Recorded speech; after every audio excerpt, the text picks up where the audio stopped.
Hello and welcome to the second part of the complete guide of PvPDojo. In the last video I talked about all the important aspects of combat you need to know to be successful. That video will be linked in the description if you are interested. In this video I will delve into the KitPvP section of PvPDojo and see what it's all about. To be successful in PvPDojo KitPvP, you need to know what abilities are. Abilities are combat enhancing tools that provide a unique and customizable style to PvP. Abilities come in all kinds of tiers, from the lowest being blue to the highest being gray. The order of abilities is the following: blue, purple, light red, dark red, gold, and gray. To get abilities, you can open chests, buy them from the market, or trade with others. The way you get starting abilities is to open chests, and you can do whatever you want with them once you have them. The market is a vital part of Dojo that you should know. Inside the market you can trade, buy or sell, or trade up. By trading and ability knowledge, you can go from low tier abilities to high tier abilities, or you can get any ability you want from other players given that they have it. To trade with a player, go to the market warp on the enchantment table. Once there, you can trade with someone by right-clicking them with a blaze rod. Once in trade, you can add abilities by clicking the ender chest, add credits by clicking the gold ingot, and you can finish editing and ready up by clicking the emerald. There are also other important aspects of the market. By clicking the ender chest you can see your abilities, and by clicking the crafting table you can trade 6 abilities of 1 rarity into 1 ability of a higher rarity. Example would be 6 blues turning into a purple. Also, there is a salesman which you can trade blues and purples into chests. First and second time using the salesman, all it requires is 2 blues and gives 1 chest. Third and fourth time requires 1 purple and 2 blues and gives 2 chests. Fifth and sixth time requires 1 purple and 3 blues and gives 3 chests. After your 6th transaction with the salesman, it resets it back to 1. Finally, you can add your ability on the market for a certain price and players can buy it.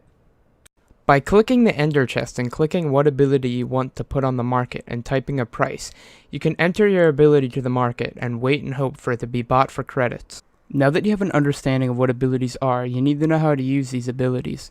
By clicking the enchantment table, you have access to the kit creator, which is a place that allows you to put your abilities into a kit. To start making a kit, click the anvil and click the nether star. You can add abilities by clicking the ender chest called Add Ability and adding whatever ability you want to use. Once you click the ability, you can upgrade it as you please to enhance the effectiveness of it, but keep in mind this costs upgrade points, and you're allotted 25 upgrade points to use. You cannot use a kit that has higher than 25 upgrade points, so use the points wisely. After deciding what upgrades you would like, you can save the ability to the kit by clicking the emerald. You can see how many upgrade points it costs by hovering over the chest, and you can proceed to add more abilities by clicking the ender chest. You can have as many abilities in one kit as you would like, as long as it doesn't exceed the 25 point limit. You can also name your kit. So for example, I will name this kit Test. If you're not a big fan of souping, there are many options for you, not just soup. If you came from the UHC community or prefer not souping and like gapples more, Survivalist is the best playstyle for you because it offers more hearts with a fishing rod and gapples. If you came from the pot community, you would appreciate the potter playstyle better because it gives you speed potions, ender pearls, health potions, and armor. If you won't have your kit item in a certain slot, you can change this by clicking the stone sword that is labeled Edit Inventory. Here you can move stuff around in your kit to your desire. If you want to start over with the kit and add new abilities, click the TNT labeled Reset Kit to remove abilities from the kit. You can't just go around using your abilities all the time in crazy amounts though. There are 2 systems in place to make sure that your abilities can't be too powerful. Those are the mana system and the cooldown system. The cooldown system is a set time after you use your ability until you can use it again. This ensures that the ability is balanced and not able to be used all the time. The cooldown will vary on abilities. The better the ability, the longer the cooldown is, typically. There's also the mana system, which is more complex. In the mana system, there's an XP bar on your hotbar that tells you how much mana you have. Each ability has a certain amount of mana that it uses, with higher tier abilities tending to use more mana than the lower tier abilities. The only way for mana to be regenerated is to fight other people. This prevents using abilities that are very powerful right next to each other. Now that you have your kit, you may be wondering, where can I use my kit? Am I allowed to use my kit in HG? You can use your kit in the Classic Warp, a soup-only warp that takes you to a swamp to fight. You can also use your kit in casual 1v1 duels, where it's just a classic 1v1 fight. You can also use abilities in Dojo bot duels, where you fight the AI combat bot known as the Dojo bot, at a difficulty you can choose. There are also poker duels, where the winner of the duel gets one of the opponent's current abilities at random. And you can also use abilities in team duels, where you fight with your team in a 2v2 battle. You can also use your kit in Feast Fights, a game mode where it simulates Feast from HG in an FFA battle of 4 people. In this game mode, you have to use the loot you get from Feast to try and take out your opponents. And finally, the last place where you can use your kit is in FFA, a warp-like classic but with other playstyles like Survivor and Potter there, and a bigger, more open map. The only places where you can't use abilities are ranked 1v1 duels, which I will go into more detail about in the next section, and dual casual with no abilities, which is exactly like dual casual just without abilities. One noteworthy aspect of Dojo is the elo system in ranked combat. Every player that joins Dojo starts out at an elo rating of 1400 and can improve or worsen that rating by playing ranked matches. The higher the elo your opponent is, the less elo you lose if you lose the duel, and the lower the elo your opponent is, the more elo you lose if you lose the duel.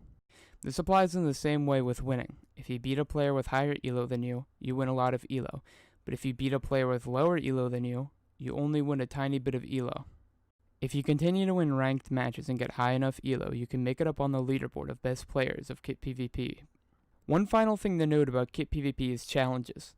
In KitPvP, there is a challenges warp that offers various challenges involving souping to win. Inside the challenges warp, you can choose to do a challenge, or you can do a lava 1v1 with your friend, teleporting both of you into lava pools, and the best super will win. The challenges warp is split up into 4 sections: lava challenges, extreme challenges, damager challenges, and parkour challenges. Inside the lava challenges, there are 3 challenges: the tower challenge, the upside down tower challenge, and the consistency challenge. The tower challenge involves going up a tower with many layers of lava. It involves refilling and souping fast to get upward momentum. The upside down tower challenge involves going straight down, and it is the easiest of the 3. The consistency challenge involves going down a giant twisting slope of lava and test how long you can last and how well you can soup consistently. You can practice souping in the lava pool near the 3 challenges to get better at souping so you can beat these challenges. Then there is the extreme challenges, which is just a consistency plus challenge. It is the same as the regular consistency challenge, just longer, and involves going from the mouth to the bottom of a dragon. Then there is the damager challenges. In PvPDojo, there are a lot of different damagers, testing your souping skills with different twists in each. The crap damager throws items into your inventory, testing inventory management. The inconsistency damager ranges in how much damage you take per tick, tests how well you can soup at different fluctuations of damage. The trampoline damager is the same as a medium damager, but with a fun twist of shooting you up into the air. The easy damager is the easiest damager, doing 2 hearts per tick, a great starting damager and an introduction to damagers. The medium damager is a harder damager, but still manageable, with it doing 2.5 hearts per tick. And the hard damager is hard and requires a lot of souping skill to beat, with the damager doing 3.5 hearts per tick. And finally, we have the hardest damager, the Giga Damager. A damager that does 4.5 hearts a tick. It is very hard and only soup masters can beat it. After the damagers is the final warp in challenges, the parkour challenges. There are 2 parkour challenges at the moment. One makes you do parkour over various terrains while taking damage, and the other makes you jump from ladder to ladder, climbing up to the top while taking damage. Both are very hard to beat, and test how well you can soup while moving. After completing challenges, you may notice you are getting achievements. In PvPDojo, achievements are milestones a player makes while playing the game. When you complete an achievement, you get achievement points, which can be used to get chests. You can check both achievement points and chests by clicking the chests in your hotbar in the lobby and clicking on the diamond block that says achievements. You can view what achievements you've done and what ones you are yet to do. If you have 5 achievement points, you can purchase a chest. That about sums it up for KitPvP, and if you have any more questions about KitPvP, be sure to ask in the comments, and if you want to see the other parts of the guide, click the link in the description.